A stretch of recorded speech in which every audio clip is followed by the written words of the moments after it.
Лучше работать снаружи, чем изнутри.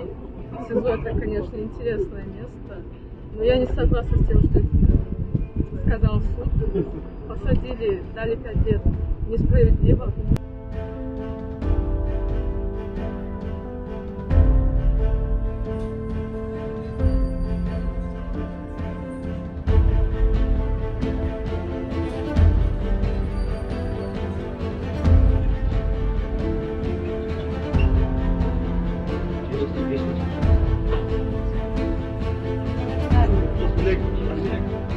Честно, я не хотела выходить, потому что если выпускают, то выпускать должны вместе, если задержат, то должны задерживать вместе.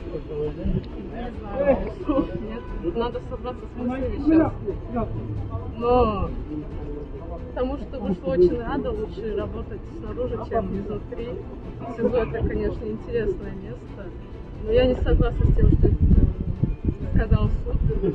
Посадили, дали 5 лет. Несправедливо. То, что журналистов так нагло обвинили в том, что они там призывали к каким-то неправомерным действиям, это, знаете, очень большой урон в целом на имидж страны, ну и, конечно, на свободу слова.